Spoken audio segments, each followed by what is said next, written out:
Bonjour et merci d'avoir répondu à notre invitation. Bonsoir. Alors le Salon des vins et des vignerons s'arrête demain chez nous à Lille. J'imagine que les préparatifs avancent. On attend 540 vignerons. Est-ce que vous êtes prêts déjà? Oh bon, on est toujours prêts, nous. Pas de problème. Alors vous savez que le Beaujolais nouveau est arrivé. Mhm. Déjà première question, est-ce que vous l'avez goûté? Qu'est-ce Pas que vous en encore. pensez? Honnêtement, je l'ai goûté chez quelques collègues vignerons il y a plusieurs semaines, parce qu'on l'a goûté en cave et sur fût ou dans les cuves. Le Beaujolais nouveau, moi j'aime beaucoup. Moi, c'est des vins friands, ça se boit bien, c'est facile à boire, c'est un vin de plaisir. Et la méthode de vinification n'est pas la même aussi. Pratiquement la même, sauf qu'on accélère un peu cette méthode de vinification de manière à garder un maximum de fruité et qui fasse le plus plaisir que possible, le plus de plaisir que possible pour le consommateur, c'est le but. Alors cette 14e édition à Lille sera marquée par des nouveautés. J'ai cru savoir qu'il y allait avoir un concours, celui du cracheur d'or. Mm. Est-ce que vous pouvez nous en dire un peu plus? Oui, on pourrait dire c'est bien de cracher pour pas se cracher, si vous voulez. Quand on déguste, la dégustation d'un vin, c'est, on saisit plein de choses dans un vin, avec la bouche notamment.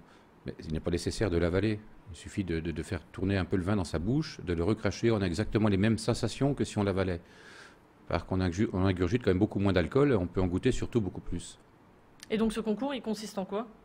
Bon, c'est un concours, c'est plutôt un clin d'œil, si vous voulez, hein. Les gens vont venir, vont déguster, cracher.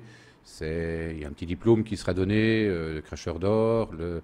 C'est pour essayer de pousser un petit peu les gens à déguster différemment. C'est plus la dégustation où on boit.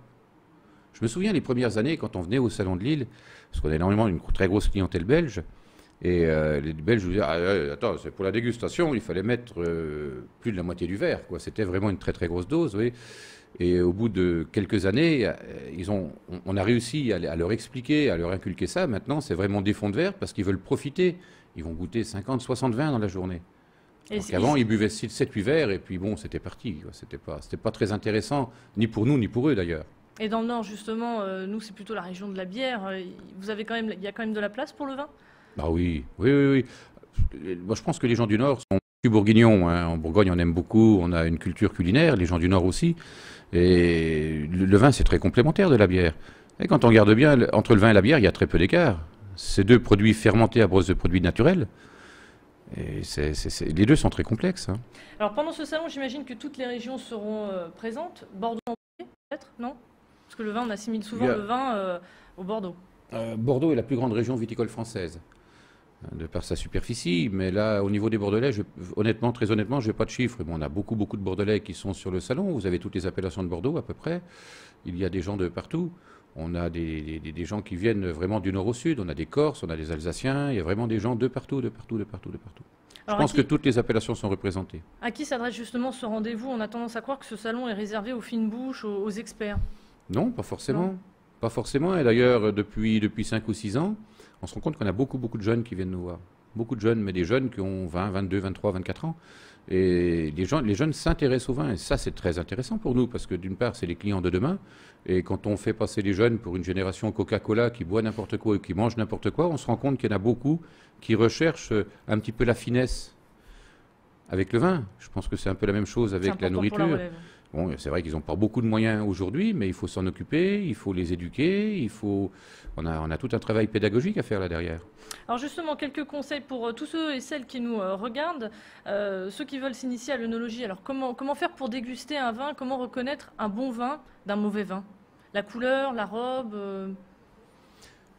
Bon, vous avez 3 éléments dans un vin. Vous avez le premier élément, c'est l'œil, l'appréciation à l'œil. La couleur, bon, tout ça, ça s'apprend un petit peu, il faut avoir un peu d'expérience, quoi. Le deuxième, c'est le nez, hein, et le troisième, c'est la bouche. Mais on a des cours de dégustation qui sont donnés plusieurs fois par jour. De mémoire, je crois qu'il y a 4 ou 5 cours par jour qui sont totalement gratuits sur le salon d'initiation à la dégustation par un œnologue professionnel, où on explique aux gens comment déguster un vin, de quelle région provient ce vin. On pourrait avoir une petite notion sur les cépages. Enfin, c'est pas un cours de faculté, hein, c'est une première approche du vin, mais quand même peut-être qu'elle est vraiment très très très intéressante. Et si on veut approfondir après, c'est en forgeant qu'on devient forgeron, hein. C'est tout l'avantage du salon, parce que là, les gens qui viennent dégustent avec des vignerons. Il n'y a que des vignerons. Moi-même, je suis vigneron, tous mes collègues sont vignerons, et vous avez affaire vraiment à la personne qui fait le vin. Ça, c'est très important. Vous voyez, la grosse, excusez-moi, mais la grosse différence entre le salon et entre les salons qu'on fait et autre chose, on vend des vins à visage humain. C'est-à-dire que la personne qui va acheter une bouteille de vin chez nous, quand elle va la servir à table à ses amis, elle va pouvoir parler du vin et du vigneron qui a fait le vin. Ça, c'est très important. Alors, dans le commerce, on trouve souvent des vins alors avec un label de vigneron indépendant. Je ne sais pas si on peut employer le terme de label, mais est-ce que cette étiquette est un gage de qualité?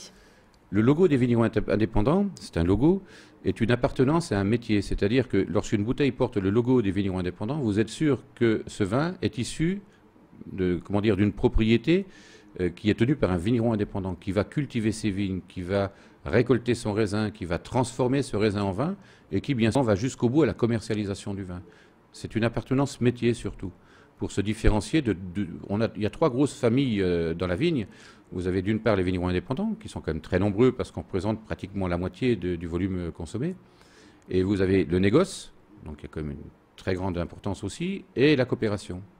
Les coopérateurs sont des vignerons, ils cultivent leurs vignes, mais ils amènent le raisin à une winery, on va dire, pour parler.